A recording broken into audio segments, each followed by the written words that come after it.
Welcome to the Strong Suit Podcast, where growing companies learn the right way to recruit rock stars. Each episode features one of the world's experts on recruiting the best talent to your company. Now, here's your host and five-time entrepreneur, Jeff Hyman. Hello, and welcome to the Strong Suit Podcast. This is episode 132, and I'm your host, Jeff Hyman. Every Tuesday and Thursday, I interview a world-class expert on talent and recruiting so that you can build a company filled with rock stars. Can you believe that there are 21,000 recruiting and human resource technologies? Is that crazy? 21,000? They range from really teeny tiny apps all the way to, SAP and PeopleSoft. But how do you possibly figure out if any of these tools can help you? Well, turns out our expert today can do it. William Tincup is the president of Recruiting Daily, and that tracks the entire recruiting industry. It's a phenomenal publication. And in this 20-minute interview, William goes through the 5 must-have categories that you've got to put in place if you're going to master this recruiting process and use technology to help you do it. He goes through each of the 5 categories: sourcing, recruiting, retention, onboarding, etc. And he walks through the ones that you probably want to take a look at. It's going to save you a ton of time, especially if you've got a time-constrained small recruiting team at your firm.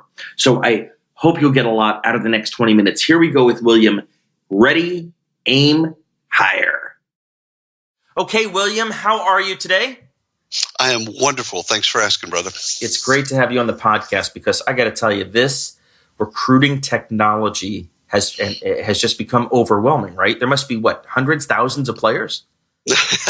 You're going to laugh and it's going to hurt a little bit. I've got a Google Doc that has 21,000 recruiting and HR technologies in the world. Now, that's little players, apps, all the way to the SAPs of the world, but 21,000 products. Okay, so if the listener invests the next 20 minutes, they're going to come away with the 5 must-have categories, the things you got to think about first, and then maybe within those 5, you can talk about some companies that you recommend or that you think people should take a look at. Does that sound good? Sure. Great. So we'll kind of work our way through from recruiting, the actual hire, retention, onboarding, that kind of thing, and we'll kind of take it straight through. Sound good? Sounds perfect. Let's start with sourcing. So you can't hire people until you start to build a pipeline. Before we start to think about the technology, just give us 30, 60 seconds on what you've learned in all these years about sourcing, finding raw talent to even put in the top of the funnel. Sure. I think the big thing here for the listener is to think about talent like the way that we think about baseball. And we all played baseball or cared about baseball at one point in our lives, some more than others. Yep. Go Cubs. Yep. And slide that in today. Yep. Nice. But the thing is like we're familiar with the major leagues. A lot of us follow the major leagues, but the baseball starts all the way back in Pee Wee and high school, and it kind of moves up to A. Class A, B, Class AA, and then AAA, and then it moves into the major leagues. Yep. If we think about talent like that, how they harvest their own, how they think about talent that they're going to need further down the road, even I think in advance. Even in advance, yep. Like we know that we're going to grow our sales team in 2 years from now. We should be harvesting those sales talent and finding a way to kind of building a bridge to that talent. And so I think technology can't change that mindset. You've actually got to change your mindset as a leader and then say, okay, I've got to think about talent, not just for the jobs I have today, which is great. You got to plug that hole, but it's really for the challenges and the growth that you're going to have over the next 3 years. And that's how the Yankees do it. That's how the Cubs do it. And that's how we should be thinking about it as well. So the implication is I should be thinking about how many of the key functions or roles. So if I've just launched a product and now over the next year, it's really going to be about building and scaling a national sales team. And I need to hire, 30 people. I need to think about how to fill the funnel with enough candidates to yield and end up with 30 great folks, right? That's exactly right. At least 30, because once you get, that's right as well, right? Okay, that's right. Great. So that's very helpful, William. So now within sourcing technology, at a very high level, what should I be thinking about? Obviously, LinkedIn seems to be a great place to go. I find a lot of candidates there. I'm sure. LinkedIn's gotten really good. Yep. They used to be something that recruiters would kind of complain about because you'd have to do business with LinkedIn. Yep. Now you've got some reasons that you'd like to, because they've gotten better at actually doing the drill down into and putting ads in front of very specific people. Yep. Whereas before it was in mail and it was kind of, you could find the people, but then it was harder to kind of create the conversation. Now I think LinkedIn has understood that more than a third of their revenue comes from recruiting, and they should be good at what they do, great at what they do. LinkedIn, I think, is still the number one sourcing technology. So if I'm sourcing for candidates, LinkedIn is non-optional. Mm-hmm. It is not. It's not even an option. You'd want to start there first, okay. and then you want to look at other technologies and I will say this about all of the technologies we're going to talk about today is the technologies in recruiting and HR tech now are more filled with AI and machine learning and kind of the elements of big data, where before prior to the last 2 years of life, these databases would have been dumb databases. Yeah. Yep. We would literally have taken data, put it into a database, and not really expected anything from either the data or the database. Nothing predictive, no analytics, nothing. That's exactly right. Nothing that fills that insight and tells us things that we didn't know already. And so now that data tells us things. And so one of the things I would advise your listeners is don't buy a technology that doesn't already use AI. Right. So literally use that as the cutoff of basically old tech and new tech. There's enough that are already including artificial intelligence. Yes, sir. So that said, and correct me if I'm wrong, William, but LinkedIn couldn't possibly have all the candidates. I've actually heard of cases of where some software developers are so tired of getting besieged by recruiters that they're actually pulling their profiles from LinkedIn. Is that right? That is correct. And I would tell you, here's what they do now. Different than when you and I probably would have been really heavily engaged with them, is they'll pop up a profile. So when they're interested in looking for a job, they pop up a profile. They'll go and fill it in, etc. Put all their experience and just put their keywords of things that they know and have learned, and then they're going to get inundated. Yeah, it's like a really attractive, person showing up to a dance. Yeah, right. they're going to get a lot of attention, and then whenever they've gotten that attention and they're done, they just delete their profile. They shut it off. So what other places should we look other than LinkedIn?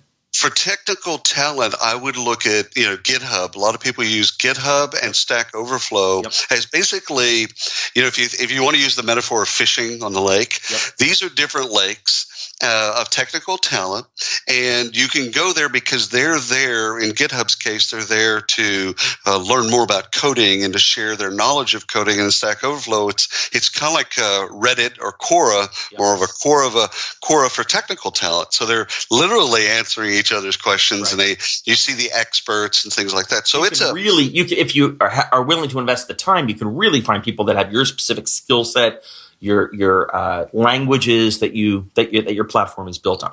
That's exactly right. So for technical talent, you're definitely going to want to look at GitHub and Stack Overflow. But let's kind of broaden that back out to a sourcing tech that's more AI related today, and that'd be something like a Pocket Recruiter. Mm-hmm. Pocket Recruiter is a sourcing play, but it's all built on machine learning. Right. So the sourcing machine, if you will, learns as it grows with you. So give an example. If I'm a CEO and we're looking to hire a director of marketing, what can that do for me? Why do I care? Well, so you'd go in there and you'd say director of marketing, and then all of a sudden you get the resumes. You say, I don't want anybody from Kellogg. I don't want anybody from the University of Chicago. I really want people from UPenn. And then you'd click off of those other things, and you'd click UPenn. Now the technology knows that you're looking for just those two things, so that the next time it literally starts there. Got it. And so it learns where where it has saved searches and filtering and that kind of thing. And it it's one of those deals. Sourcers don't learn over time. Recruiters don't learn over time. Machines do, or they have the ability to. So I would look at them as just an example of what to look for in an AI sourcing play. Terrific. So just to sum up sourcing before we move on, for business roles or non-technical roles, LinkedIn is the go-to place. GitHub and Stack Overflow for technical roles. Those are the must-haves, the starting points. Right. Great. That is exactly correct. Now we got to figure out, we've identified a funnel of candidates, probably hundreds, thousands. I assume the next step is to kind of figure out how to stay in touch with them on some regular basis to build the pipeline ahead of the need, right? That's right. And what we have is we've developed this category that's called CRM, Candidate Relationship Management, so as much opposed like to Salesforce.com for a sales funnel. We're going to develop a candidate relationship management for our candidate funnel. Same analogy. In fact, most people say HubSpot for recruiting. So people will actually to welcome people to the category, they'll say HubSpot for recruiting. And it's essentially, now that you've found these folks, and maybe you're ready to get them into your pipeline, or maybe you just want to kind of stay in touch with them, you've now got them into a database where you're going to proactively market to them. So what are the best practices, William, briefly, in terms of how often do I touch them? Am I using email or text or something else? And what am I sending them? Is it kind of press releases? No, it's content to make their lives better. Okay. And you'll reverse the thing. Instead of us deciding when we should send content to them, reverse that to the user and say, you tell us when you'd like content. Okay, got it. And what type of content would you like? So this is a very consumer marketing approach. That's exactly right. It's exactly what it is. And what's great, you can email it to you, whatever you want. Yeah, sure. You want it weekly? You want it daily? Would you like a monthly, digest? How would you like that content? What content would you like? How would you like it? When would you like it? I presume in there somewhere I'm telling them a bit about my company and a bit about the roles we're looking to fill. Are you saying that the content comes first and those things are kind of the secondary message, or are you saying don't even talk about it? And in fact, I think the best way to get people to fall in love with you is to not talk about it. Got it. So it's almost like I want to build a relationship with you, but the relationship's based on value, and I want to give you a bunch of value and help you in your life. And then you know what? You're going to see that for what it is, value, and then you're going to want to work with companies that provide value. So just to play devil's advocate, how do I do that if, let's say, I run a bakery, right? Mm-hmm. And we're looking to hire some sales reps. This particular sales rep candidate looks great. What kind of content could I push to him? Is it like how to buy the best donuts, or like what is it that he would find engaging about us? Well, you'd look at it like how do you as an individual, how do you look at food? How do you look at diet? What is wellness? What are the trends in like food consumption? Like it's almost like content from Thrillerist or other types of providers. Which, oh, by the way, a lot of the CRMs you can go and get content from other content. Get canned content, right? That's right. You get canned content, syndicated content. So essentially, I'm looking for an authentic voice where I have some expertise, some unique expertise. Right. And I'm using that content to build a relationship so the candidate, presumably one day the candidate has a crappy day at work and they say, I've been talking to this bakery for so long or hearing from them, I'm actually interested in learning more about them. Is that the hope? That's exactly right. That is the hope, and it works. Okay. It turns out if you provide value to people like that, they're positively predisposed. Okay.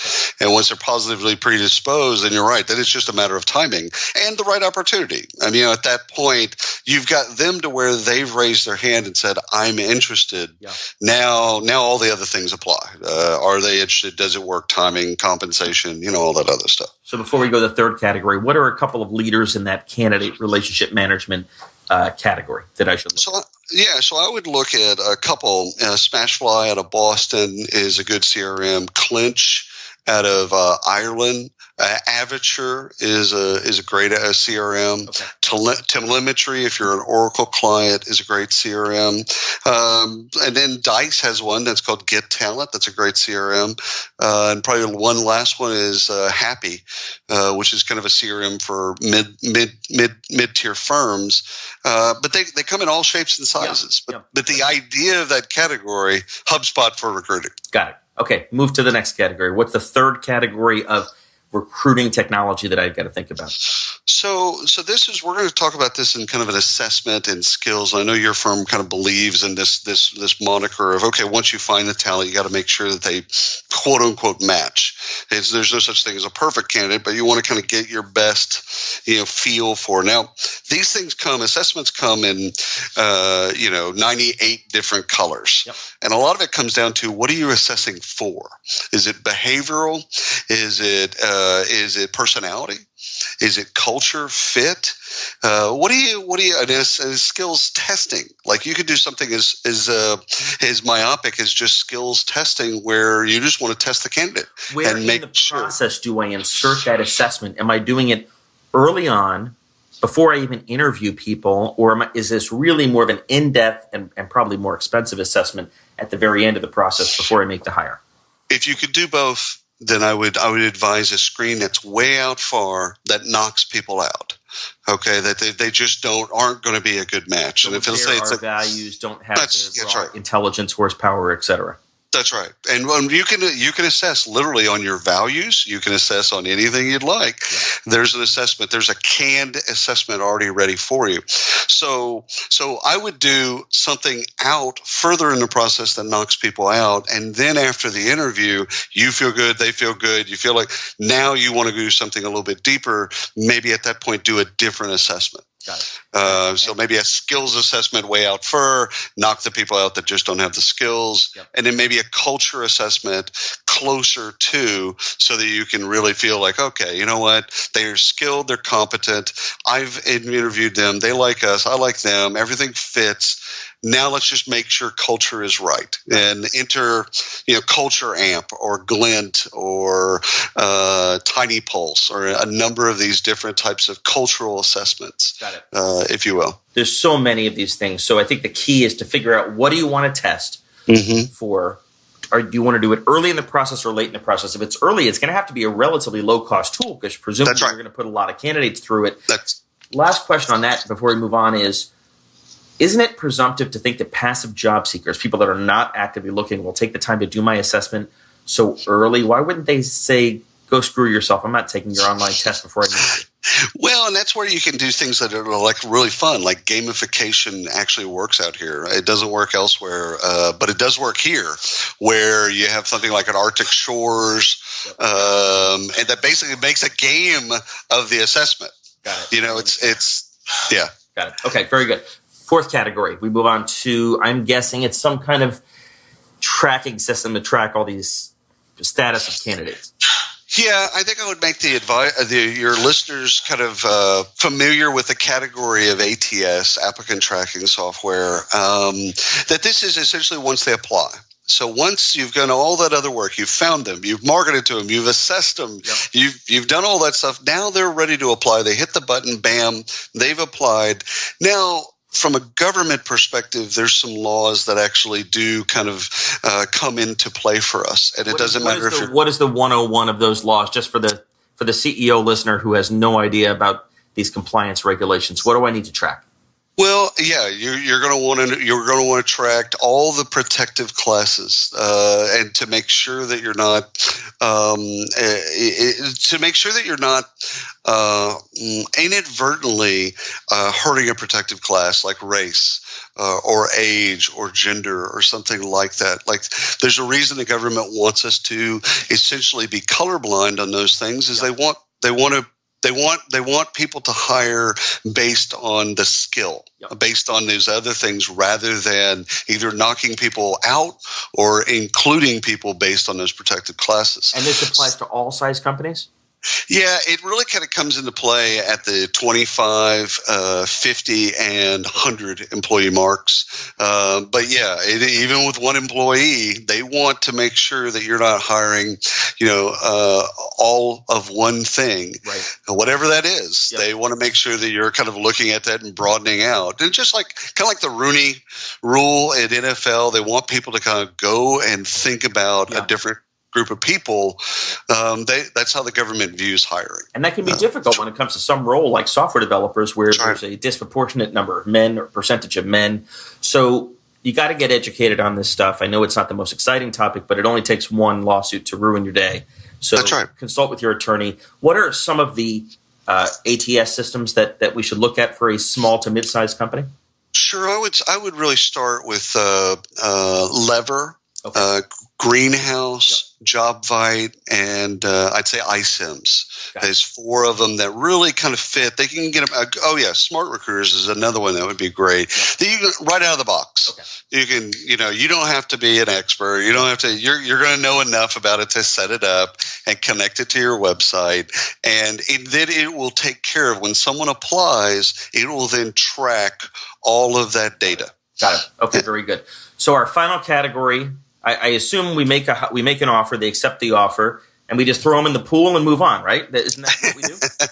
That's usually what we do, and that doesn't lead to the greatest employee experience. So think about what we do in sourcing all the way to that offer letter is it's romance. Yep. We're romancing them, and they're romancing us, candidates and companies. We're both doing this romance dance. And now we've said yes, and they've said yes. So essentially we've gotten married. Okay, now we've gotten married, and we don't talk to them anymore. Like, okay, we're on we're on to the next thing. Well, think about that in your own life. Would that work? No, of course not. Yep. So the better companies look at onboarding, and they say to themselves, "This is a year-long pursuit." Okay, it's not a day, it's not a week, it's not an afternoon in HR in a windowless room, filling out forms and stuff like that. This is really something we want to make sure that we made the right decision, that they made the right decision, and you want to be able to connect with that employee to learning and development, training. So what's an example of an onboarding element that I've got to have in place, even before the technology, that I want to think about that most companies skip? Oh, you're going to love this, especially with younger generations. What you've got what's next mentality and how you're going to help me. So 2 things that leaders need to understand right now about, let's just say folks under 30. They ask questions. We can call them millennials, right? We can. Millennials have a different mindset around career path. Okay, so imagine 20 years ago for you and I, would you have ever asked the question in an interview where you've shown interest, they've shown interest? Yeah, this is great. Love what you've got. What's next? No, I wouldn't say that because I wouldn't want the employer to think I was over eager to take their That's job. right. Okay, that's a common question. Yeah. That's not an out of the box question. That's a basic question for a millennial is what's next. Right. The other one is what are you going to be doing to build my skill set? Okay. And what it's really tricked recruiters, really kind of given a hiccup to recruiters and talent acquisition folks is they've never really been good at internal mobility. They've never really been asked about internal mobility, quite frankly. Right. And internal mobility for a small growth company is, hey, listen, do this job, give me 18 months of solid, great work, and then here's what I'm going to do. Yeah. This is what's next. So how does an onboarding software application help with that? It would seem like the concept makes sense. I get it, but what do I need technology to do? It's got to actually track to both their learning and development plan, what you want them to learn and how you want them to develop to get to that next place, and performance management. Got it. Okay. So even if you're doing performance management out of Excel and you want to talk to them every 3 months, your onboarding tech can actually connect those dots. Got it. So that during those performance reviews, like, hey, I remember 9 months ago, we talked about for you to get to this other place, you need to do X, Y, and Z. And it looks like you've been doing X, Y, and Z, and so you're on path. Yeah. And so you this is not technology looking for a problem. This is actually going to make my life easier, or why, to your point, why can't I just use Excel?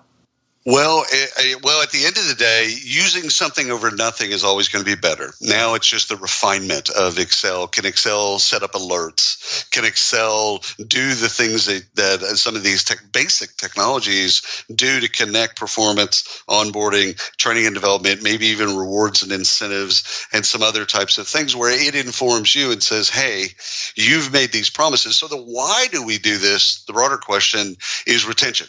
Got it. If we don't do this, we lose our best people. That's exactly right. Then repeat the process. We got to go back to square one and recruit more people.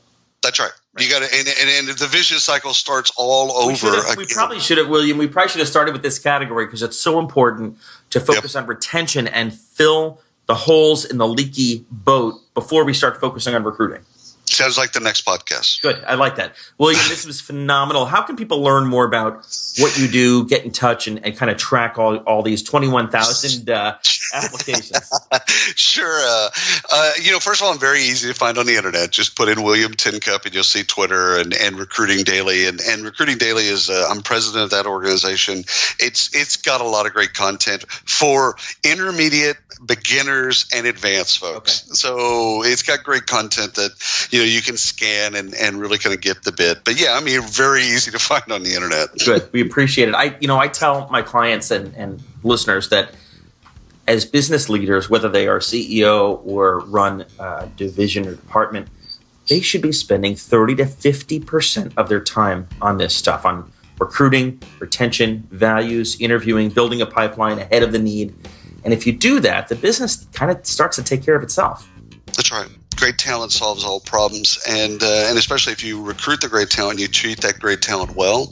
I think you're right. I think, again, back to the baseball metaphor. If you get all those folks and you're on your squad, you have a chance of winning. Yeah, you definitely win. But if you don't have those people, forget it. You're definitely not going to win. Yeah, that's right. You're always going to be bottom of your table. That's just that comes down to talent. Go Cubs. Go Cubs. Thanks, William. Have a great day. You too, brother. That's all for this episode of the Strong Suit Podcast. The next step is to head to strongsuit.com where you can join our free live webinar. You'll learn the proven method for recruiting rock stars to your company. If you liked what you heard today, be sure to subscribe to the podcast and write us a 5-star review on iTunes. This is the Strong Suit Podcast, where we show you how to recruit rock stars.